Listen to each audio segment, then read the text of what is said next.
For the Americans in South Vietnam, 1966 was to be a year of dramatic expansion. U.S. forces were planned to double to just under 430,000 men. While the buildup was going on, the priority was to secure key parts of the country. By far the most important was the capital, Saigon.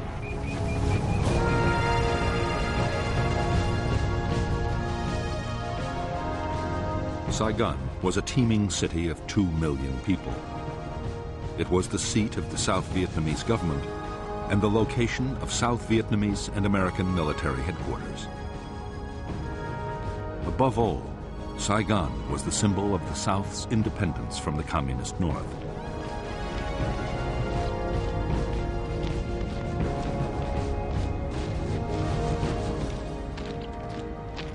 For the commanders of the Viet Cong guerrillas, the capital was the ultimate prize. The tens of thousands of Viet Cong based within 50 miles of Saigon were already drawing a noose tight around the city. Powerful guerrilla units were pushing right up to Saigon's doorstep.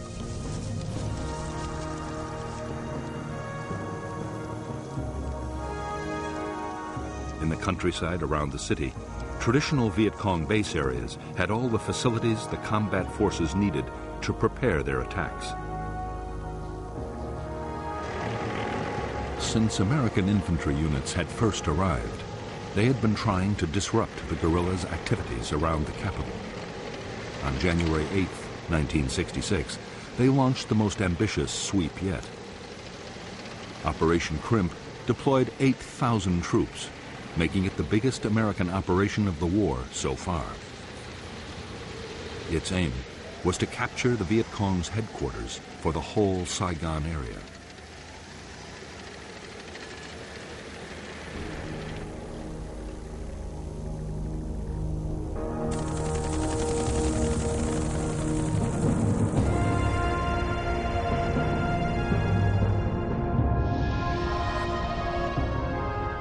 The Viet Cong headquarters for Saigon was believed to be somewhere in the Cu Chi district, the communist stronghold barely 20 miles from the capital.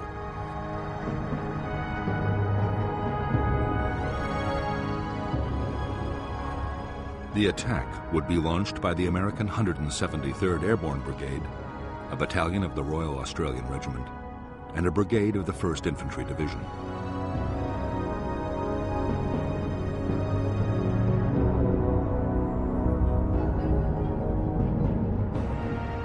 North of Cu Chi town was the disused Phil Hall rubber plantation and the forested area the Americans called the Hobo Woods.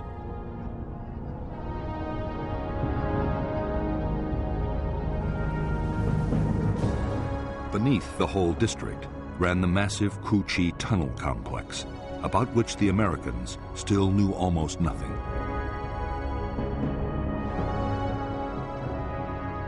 In the tunnels were the Viet Cong's Cu Chi military headquarters, a signals intelligence unit, 2 hospitals, the Saigon political office, and the Saigon regional military headquarters, the one the Americans were looking for.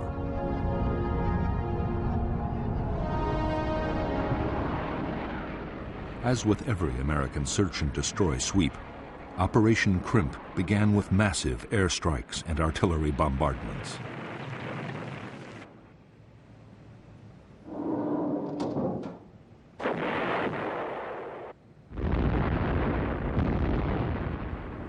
NLF agents had, long before, warned that a big American operation was coming.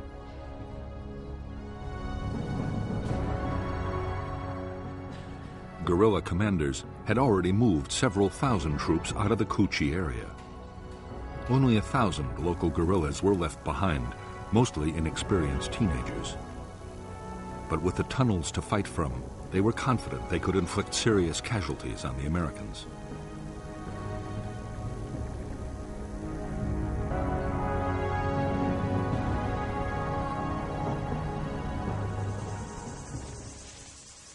Right from the start, as the Americans attacked into the Hobo Woods, they faced rifle fire, grenades, and booby traps.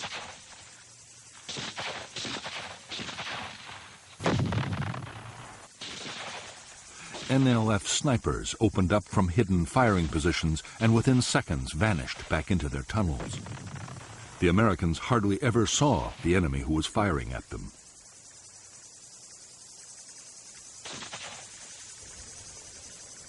As the days went on, the Americans grew ever more frustrated and demoralized. Dozens of men were killed or injured. Every path seemed to lead to a trap. Only slowly did units begin to discover trenches and bunkers. They also found a handful of tunnel entrances. Still, no one had any idea of the sheer scale of the complex beneath their feet.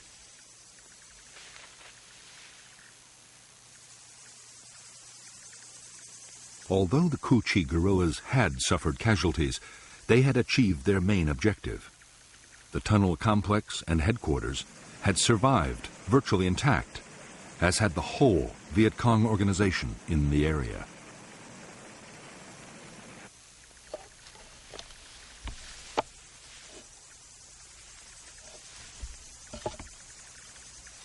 In late January 1966, only a few days after the end of Operation Crimp, troops of the 25th Infantry Division arrived at Cu Chi. Their orders were to secure the area for the 25th's main base.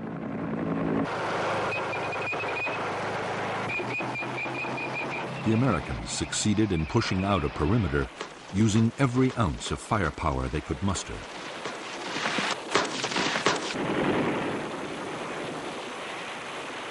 But from the first day, they faced constant harassing attacks from the Cu Chi guerrillas.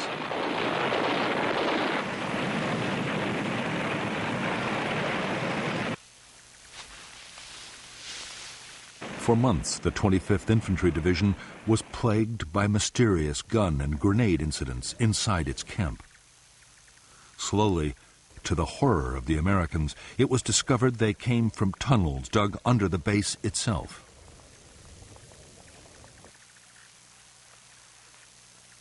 They were eventually found and sealed.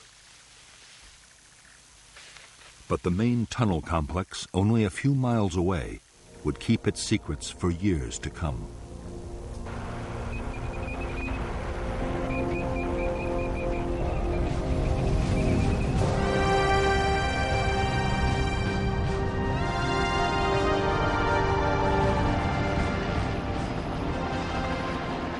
In February 1966, the American 1st Infantry Division mounted 4 big search and destroy operations just north of Saigon.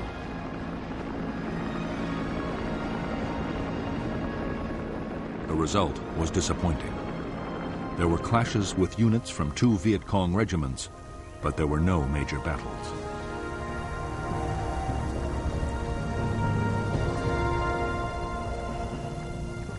What the 1st's commanders wanted was a set-piece fight with the most powerful and dangerous enemy force in the region, the 9th Viet Cong Division. The 9th was made up of veteran regiments and was constantly on the move. The division was now poised to launch its spring offensive.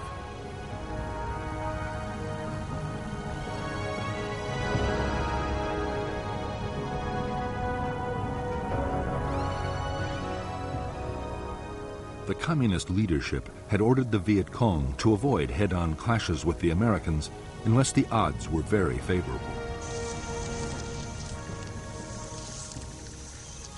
But NLF leaders still meant to fight aggressively. General Tan, the energetic commander of the NLF, strongly believed that the soldier was more important than his weapons.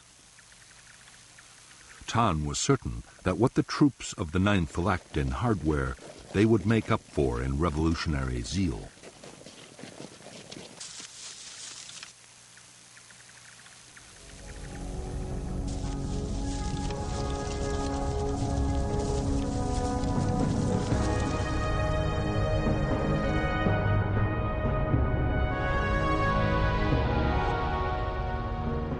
From the 9th Division's bases in War Zone C, 2 regiments headed into the Viet Cong strongholds of the Iron Triangle and War Zone D. At the same time, the 2nd Brigade of the American 1st Division was pushing into War Zone C, and the 3rd Brigade was moving into the Iron Triangle. The first clash came on March 5, 1966, when the whole 272nd Regiment attacked a battalion of the 3rd Brigade at Lo Qui. Intense U.S. air and artillery strikes drove off the attackers. 2 days later, the American 1st Brigade, with a battalion of the 173rd Airborne, swept into War Zone D.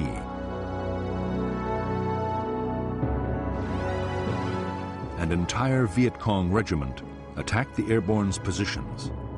Again, devastating U.S. artillery fire turned back the assault.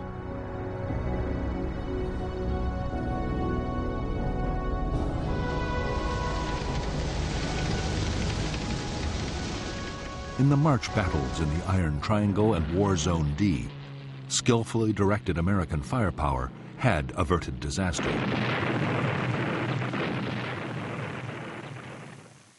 Hundreds of Viet Cong had been killed by artillery and airstrikes. However, to the intense frustration of U.S. commanders, after the fights, the Viet Cong regiments had simply melted away.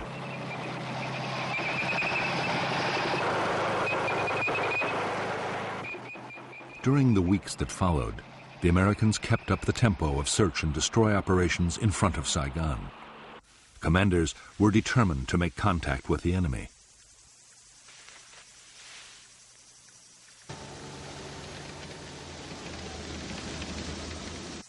In late April, they launched a major operation into War Zone C to try and find the Viet Cong 9th Division.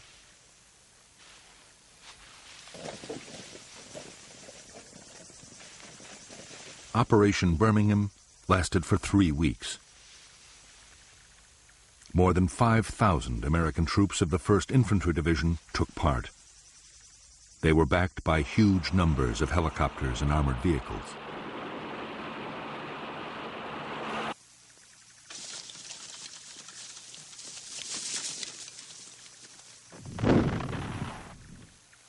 Although there were hundreds of vicious small-scale actions fought by platoons and squads on both sides, the big battles the Americans hoped for never did materialize. In 3 weeks, only 100 Viet Cong were killed.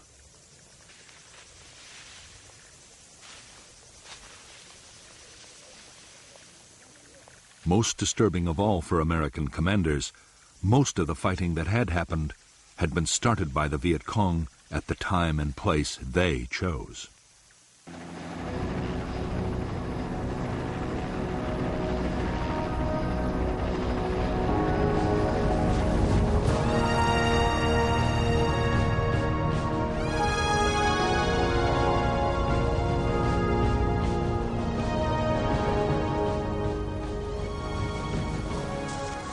From the start, the Vietnamese had followed the 7 principles of guerrilla warfare laid down by the Chinese leader Mao Zedong.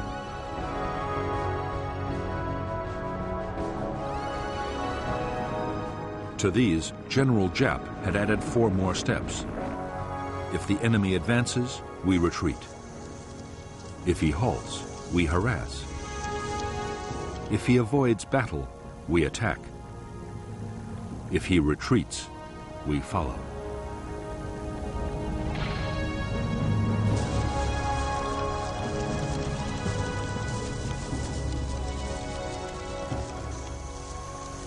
Almost every search and destroy operation the Americans had launched had been met with Giap's tactics.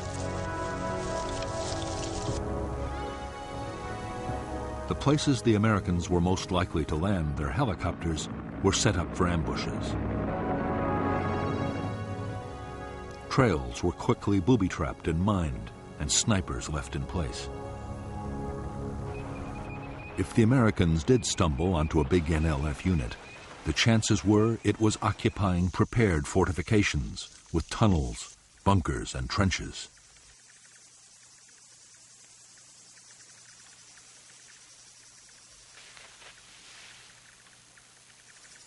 It was when the Americans set up a defensive perimeter for the night or created artillery fire bases, as they did during every operation, that the Viet Cong would attack in strength.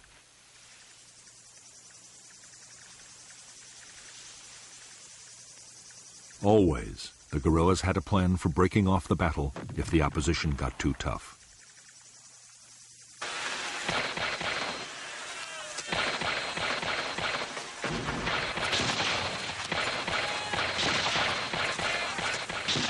At first, American tactics had been totally unsuited to dealing with a skilled guerrilla enemy.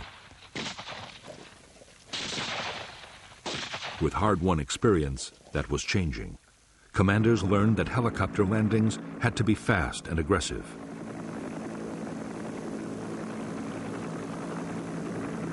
Sergeants taught their men not to bunch up, but to stay spread out. Otherwise, a machine gun or a mortar round could kill several men at once.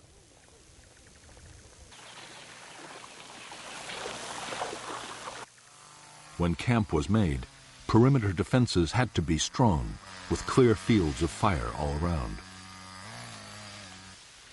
Above all, American soldiers learned they had to be vigilant at all times.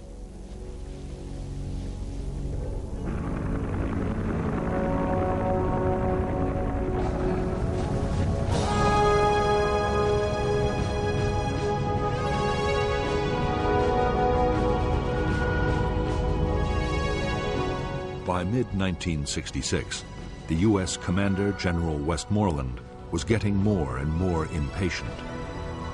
His whole strategy depended on causing the enemy to lose men and equipment faster than they could be replaced. For that, Westmoreland needed big battles.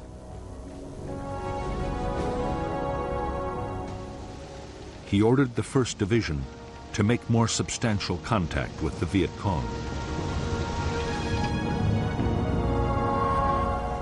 Most of the battles that did happen were started not by the Americans, but by the NLF 9th Division.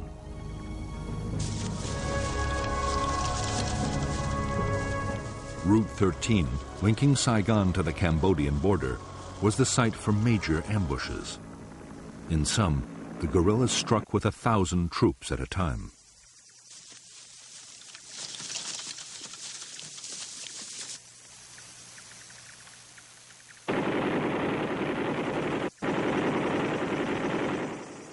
In one attack after another on Route 13, U.S. tanks and armored vehicles were destroyed. On June 30th, 1966, a major battle nearly ended in complete disaster for the Americans. It was fiercely effective air and artillery support that saved the day.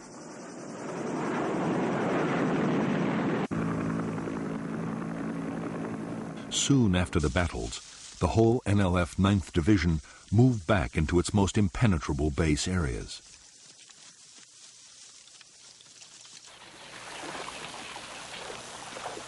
Some crossed over into Cambodia.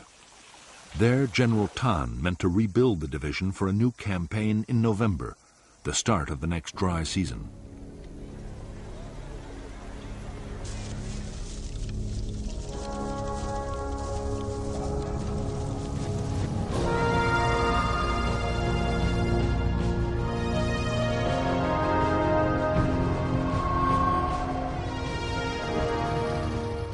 In the past year, the strength of the North Vietnamese regular army inside the South had risen to upwards of 60,000 men. Of these, 10,000 were concentrated in the remote Central Highlands.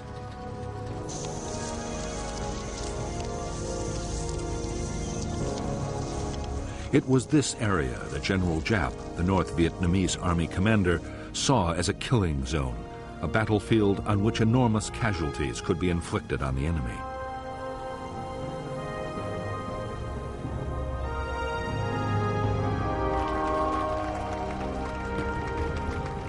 Jap believed that the forests and mountains of the Central Highlands were especially well suited to big military operations.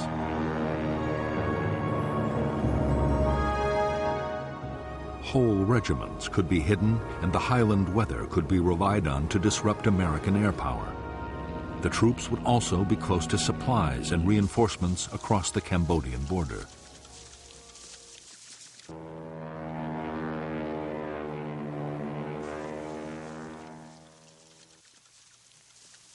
As fighting units, the NVA were tough, well-disciplined, and well-trained.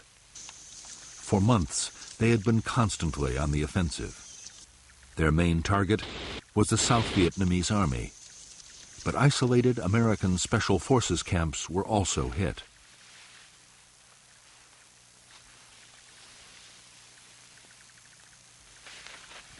Increasingly, attacks were carried out by units up to 2,000 strong.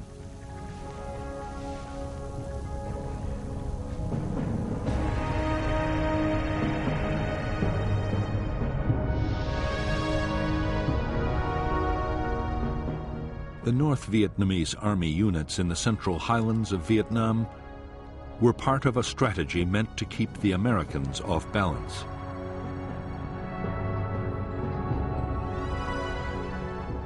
There were powerful NVA divisions on the demilitarized zone, separating North and South Vietnam. And there were the NLF regiments opposite Saigon. Communist forces could present the Americans with a challenge in any of the three areas and force them to react.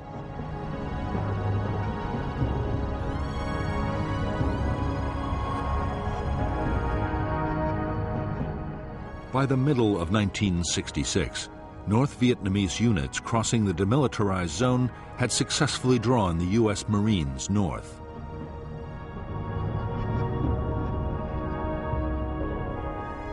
In the highlands, the NVA 24th Regiment had engaged elements of the 101st Airborne Division. The 1st NVA Division had pulled a U.S. infantry brigade and the 1st Air Cavalry towards the Cambodian border.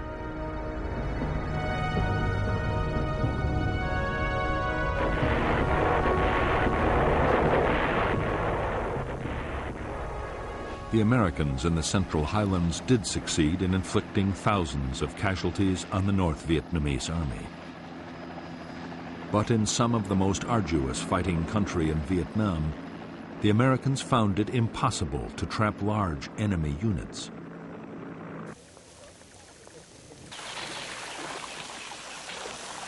Time after time, they succeeded in slipping through the net.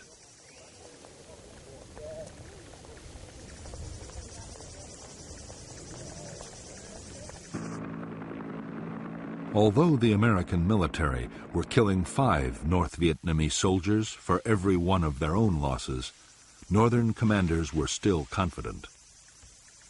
General Giap was sure that his forces could stay on the offensive and take heavy casualties as long as there were no dramatic defeats. The manpower potential of North Vietnam had barely been tapped.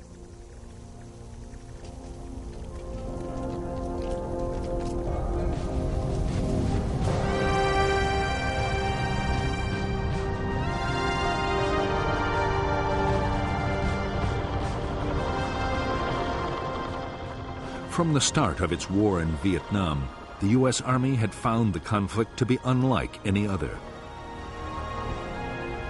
As Viet Cong attacks proved every day, there was no front line. Each side controlled only the territory immediately around its positions or its bases. The Army was calling it area war.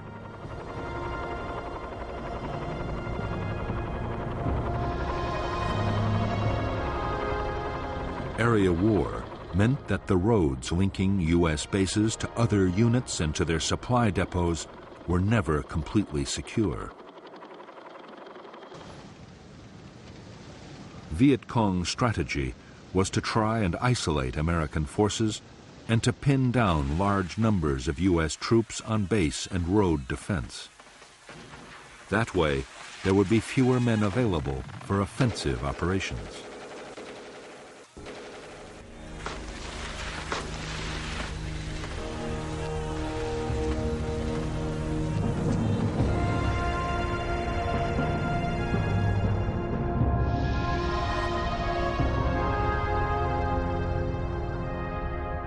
The supply lifelines for the 25th and the 1st U.S. Infantry Divisions were the roads linking their major bases to Saigon, Bien Hoa Air Base, and Long Binh, the biggest supply depot in Vietnam.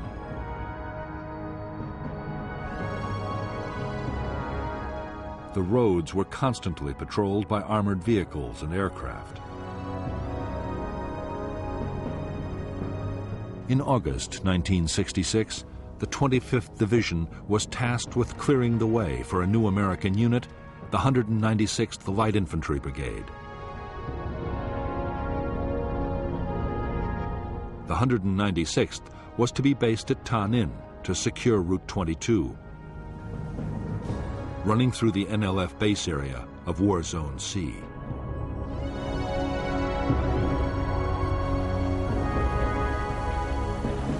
By October 1966, the NLF 9th Division had almost recovered from the battles of the previous July. Its losses in men and equipment had been replaced by supplies and reinforcements sent down the Ho Chi Minh Trail from North Vietnam.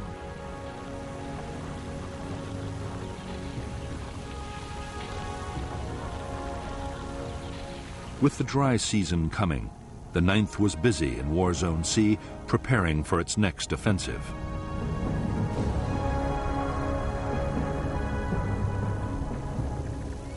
The renewed activity of the 9th Division did not pass unnoticed by the Americans.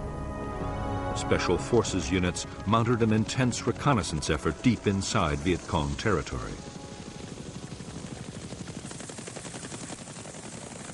The reports they brought back seemed to show that the 9th's next target might be the Special Forces' own base camp, northeast of Tay Ninh City.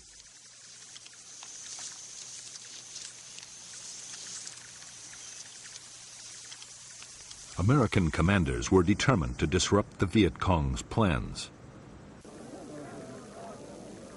The 196th Brigade was ordered to mount aggressive search and destroy sweeps near the Special Forces camp area. The sweeps, starting on September 14, 1966, were codenamed Operation Attleboro.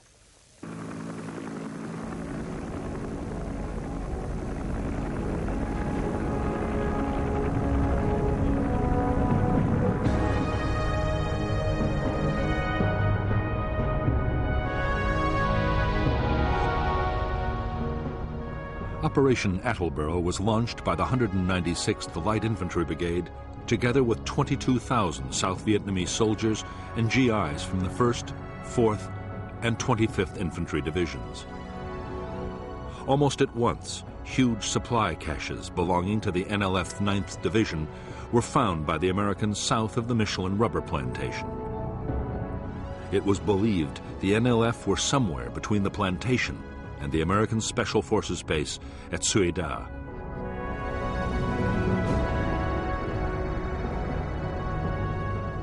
While one battalion made a helicopter landing, the other battalions pushed towards it on foot. When the landing zone was ambushed, both sides sent thousands of reinforcements rushing to the area. By the following day, full-scale battles were raging.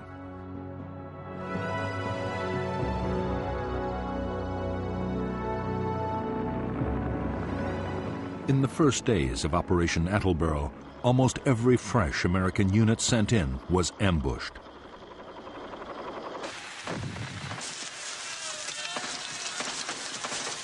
Nor were the Americans safe behind the defensive perimeters of their nighttime camps. NLF units struck with thousands of men at a time and came close to wiping out whole American formations.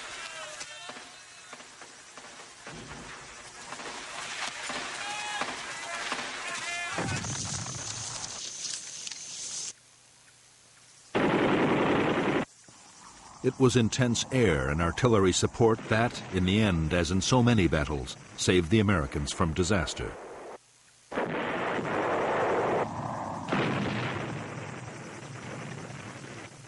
Even then, many of the NLF battalions were attacking out of bunkers, trench lines, and tunnels, and were sometimes able to withstand the most punishing bombardments.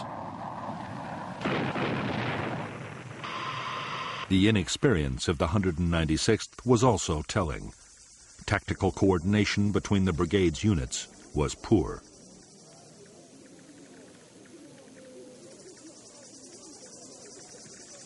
Although the situation was desperate, American commanders in Saigon also saw a major opportunity. Attleboro might be a chance to fight the kind of big battle they had been looking for.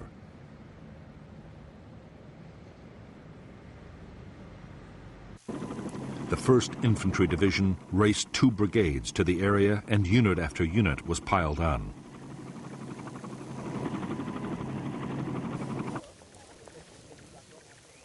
The 11th Armored Cavalry Regiment, only just arrived in Vietnam, was also thrown into the battle.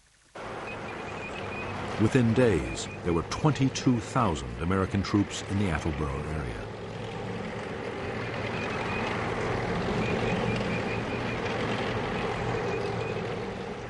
The massive buildup of American forces was the NLF's cue to disengage.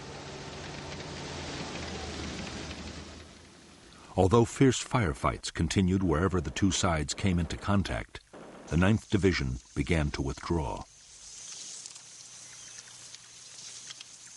Its big units broke down into smaller groups and slipped away towards Cambodia, where the Americans were forbidden to follow.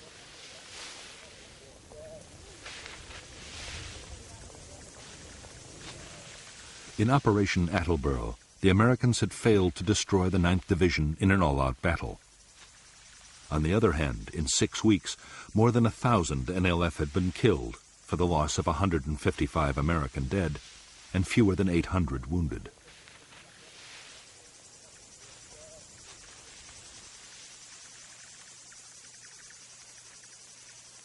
U.S. troops had captured a massive amount of enemy stores and documents, and Viet Cong plans for the coming months had been badly disrupted.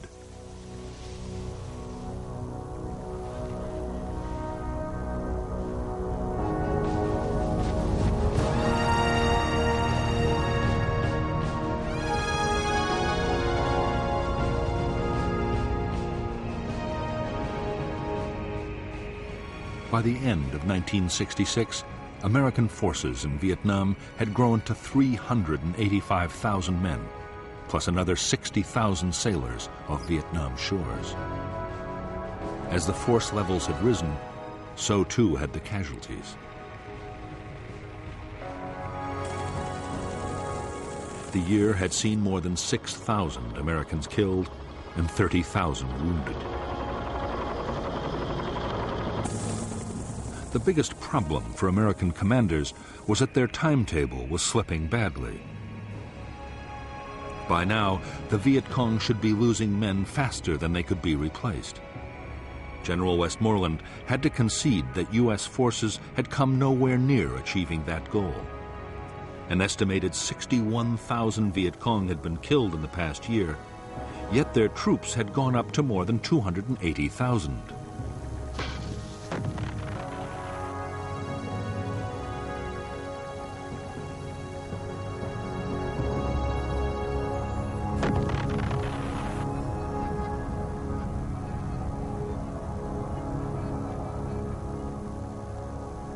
Part of the problem was that the American bombing campaign against North Vietnam and its supply routes to the south was still failing. More men and materials were reaching the guerrillas than ever before. The Viet Cong had also stepped up their recruiting.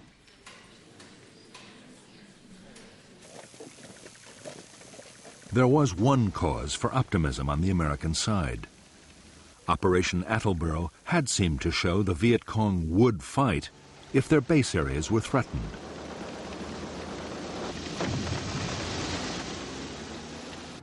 The latest plan was to go back into War Zone C with even greater forces. But first the Americans wanted to solve an immediate problem. The districts just in front of Saigon, the Iron Triangle and Cu Chi, were still major Viet Cong strongholds.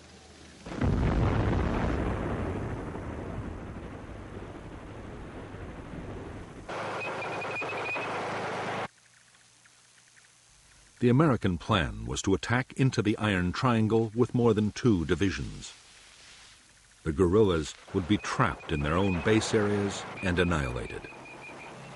At the same time, another attempt would be made to capture the Viet Cong Saigon military headquarters. The whole area would then be systematically destroyed.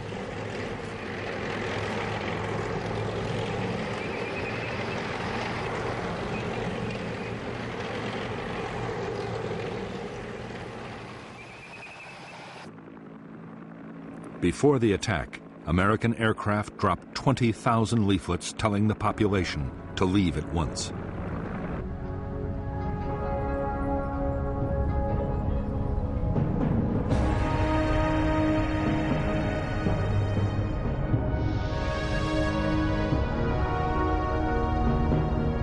The Iron Triangle was an area of 60 square miles lying between the Saigon River and Route 13, with the village of Ben Suc on its western side.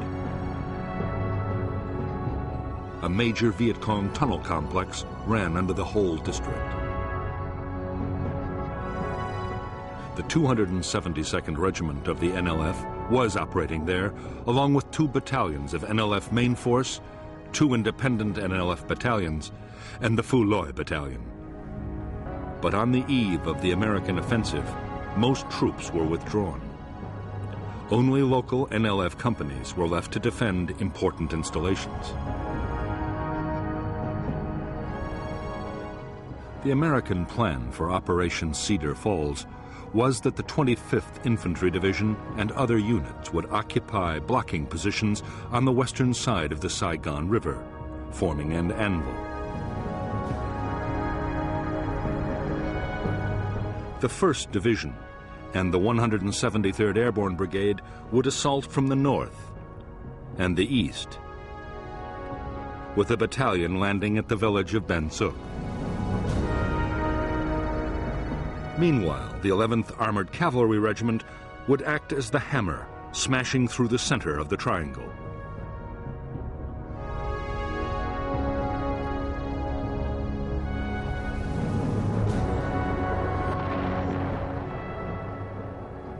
Operation Cedar Falls opened with 4 days of attacks by B-52 bombers.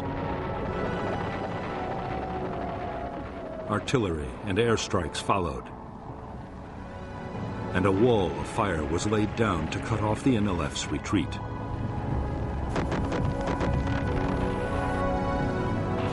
On January 8, 1967, 16,000 U.S. and 14,000 South Vietnamese Army troops moved out of their bases in fleets of helicopters, armored personnel carriers, trucks, and boats.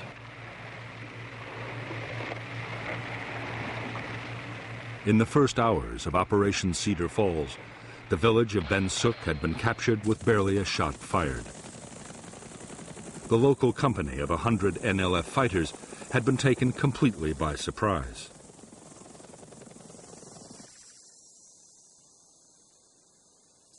As the village's 6,000 inhabitants were rounded up for interrogation, bulldozers began to level every building in sight.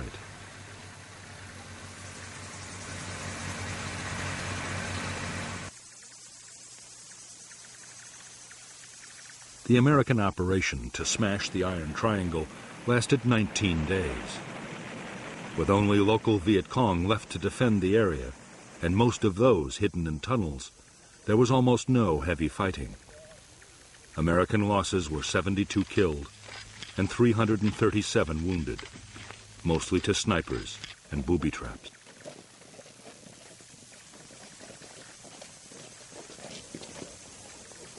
In Ben Suc and in the Tan Dien forest, the Americans uncovered dozens of tunnel entrances. By now, they were better prepared. Specialists, known as tunnel rats, had trained to go down tunnels and explore.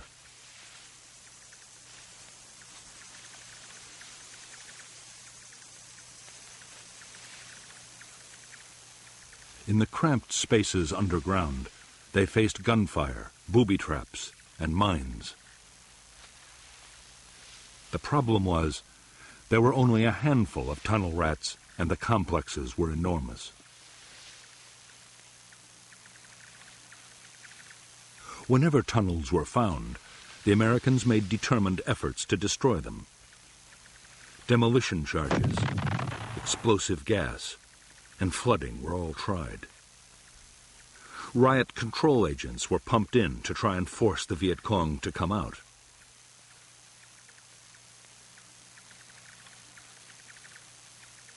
Nothing really worked. The tunnels were designed so that neither gas nor water could penetrate far.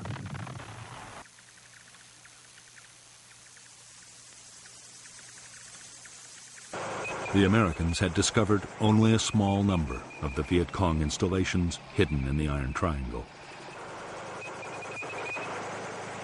But those they did find yielded astonishing quantities of material.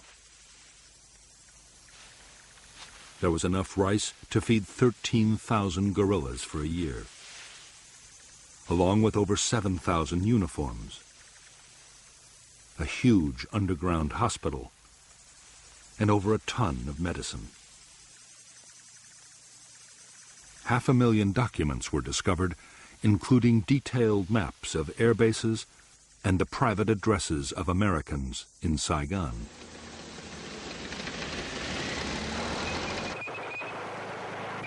Some U.S. commanders immediately hailed Cedar Falls as a major success. Westmoreland was much more cautious. The main NLF military headquarters had not been found. Neither had any sizable enemy unit been brought to battle and destroyed.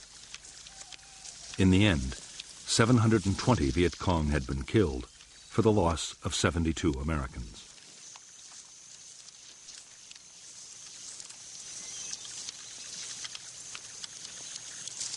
One aim of Operation Cedar Falls was achieved. The Iron Triangle was completely and utterly destroyed. After its inhabitants were moved out to refugee camps, the district was turned into an uninhabitable wasteland. Huge Rome plows cut 20-foot wide avenues crisscrossing the forest to make any movement instantly visible from the air. These massive machines could plow the tallest trees into the ground.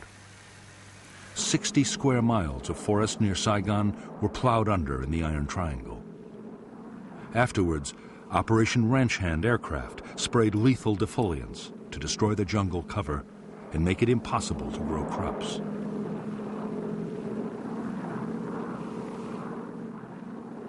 After the Americans had pulled out, almost the whole of the Iron Triangle was designated a free fire zone. Artillery or bombs could be rained down at will, and anyone that moved could be attacked from the air.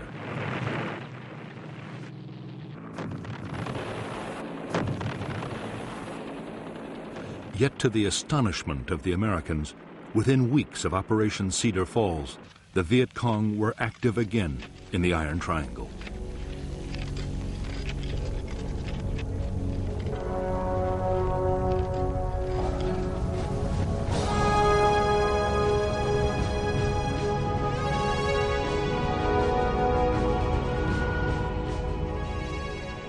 By mid-February 1967, American commanders had again turned their attention to War Zone C and the NLF's 9th Division. The new offensive was codenamed Junction City. Westmoreland had ordered his commanders to think big, and they had planned the most ambitious search and destroy operation of the war so far. 30,000 American troops would take part, together with 5,000 men from the South Vietnamese Army.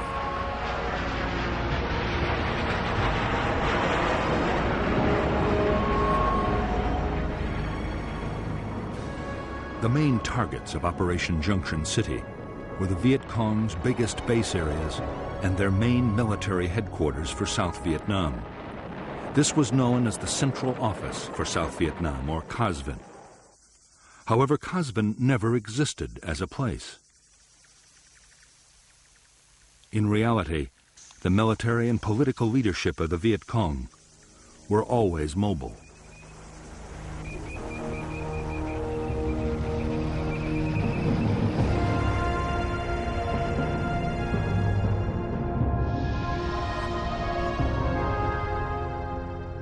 The Viet Cong base areas of War Zone C held the 9th Division's 3 regiments, a regiment of the NLF's new 5th Division, and 2 North Vietnamese Army regiments, altogether more than 10,000 troops.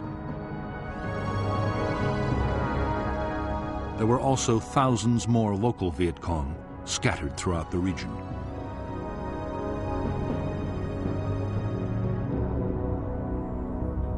Operation Junction City called for 2 American brigades to block the Viet Cong's escape to the west over the Cambodian border. 2 more would block to the east.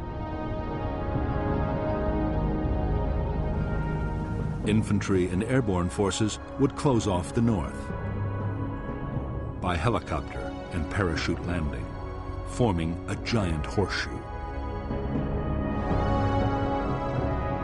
Armored cavalry and infantry brigades would then sweep northwards, overrunning all enemy units in their path.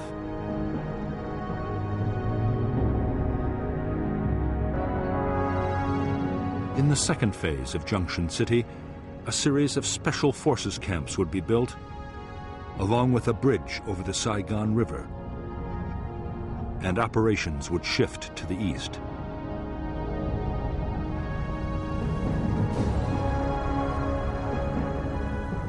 By February 21st, 1967, the Americans were ready to launch Junction City.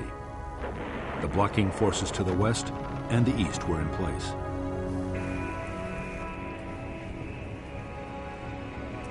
All that remained was to insert the northern force.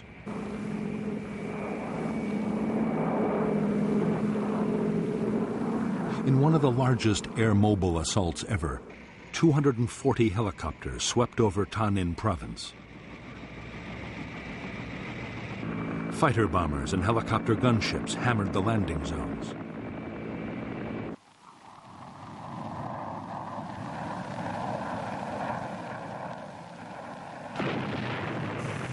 Within hours, 2,000 troops were deep inside Viet Cong territory. At the same time, in the first parachute drop of the Vietnam War, nearly 800 men of the 173rd Airborne completed the American Horseshoe.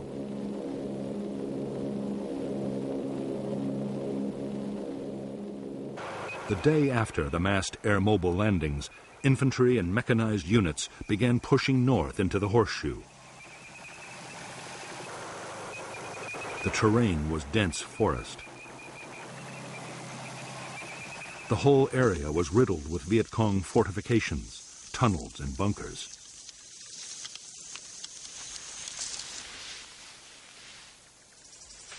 Although there were scattered firefights, and the Americans lost men to snipers and booby traps, there were few big actions.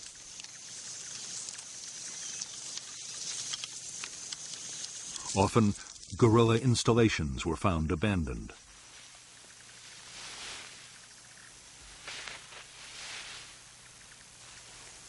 The battles that did happen were started by the Viet Cong. Powerful units twice attacked elements of the 1st Infantry Division at Prek Lok.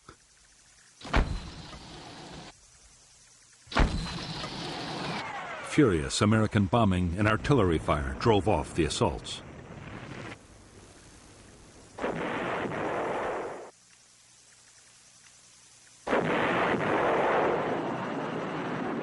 Because the Viet Cong had begun the battles, they were also able to break off the fight whenever they chose.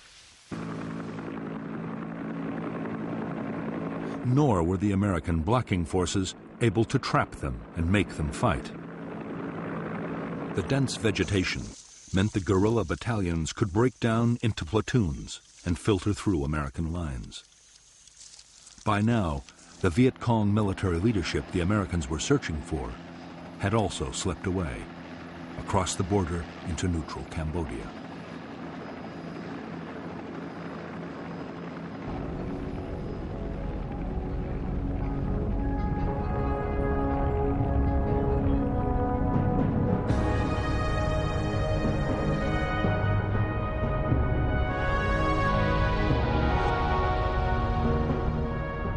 The second phase of Operation Junction City centered around the building of the Saigon River Bridge and the Special Forces camp at An Lac.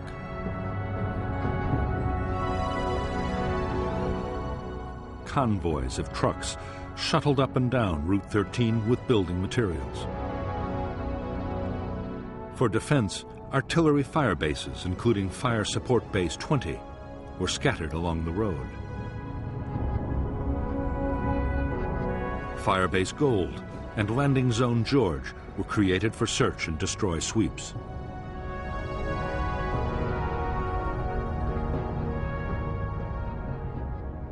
Starting on the night of March 18, 1967, each of the 3 regiments of the NLF 9th Division attacked in full strength, 1,000 men at a time.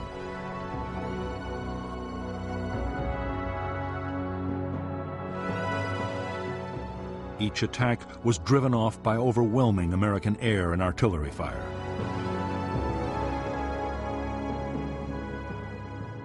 Viet Cong losses were heavy, but the regiments escaped complete destruction.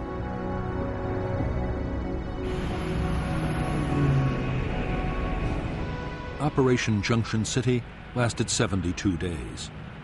By its end in May 1967, this operation, coupled with the Cedar Falls offensive, had cost 282 American lives and 1,500 wounded. Nearly 3,000 Viet Cong had been killed. Guerrilla bases had also been overrun and installations destroyed. American troops had captured large quantities of stores, equipment, and weapons.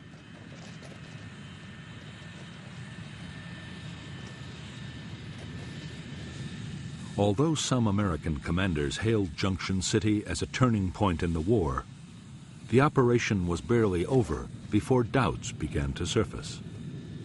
Like Attleboro and Cedar Falls before it, Junction City had inflicted casualties, but there had been no great battles of annihilation.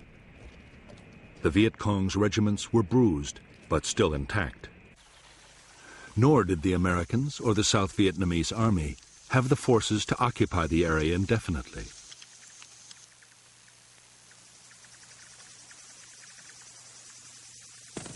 As soon as they had gone, the Viet Cong regiments returned to rebuild their base areas and reclaim War Zone C.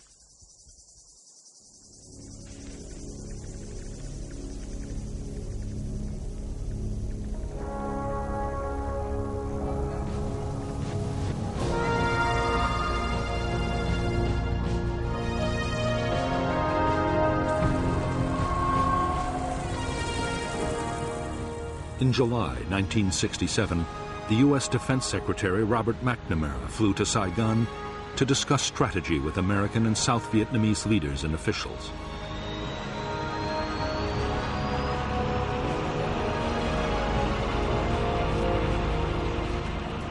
By now, the Viet Cong's big units were supposed to be smashed.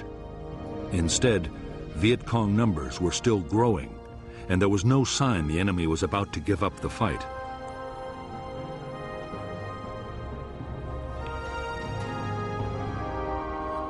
McNamara had already recommended an increase in U.S. troop strength to more than 500,000 men. But now he doubted even that would produce victory soon.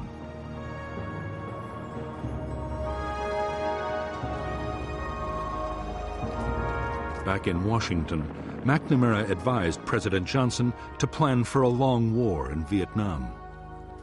There should be less emphasis on battlefield victories. More attention should be paid to long-term measures, like helping the South Vietnamese government win control of the villages.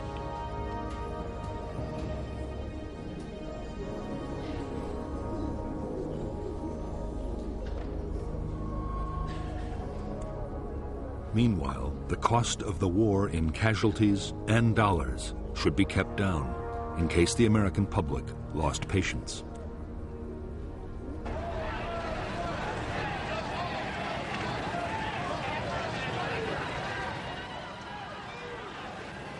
In the summer of 1967, just as the Americans resigned themselves to a long war, the Vietnamese communists changed their strategy. For 2 years, the Viet Cong had been patient, content to inflict casualties and keep on fighting. Now, they meant to risk an all-out offensive. In 1968, they planned to leave their tunnels and bunkers and win the war in open battle.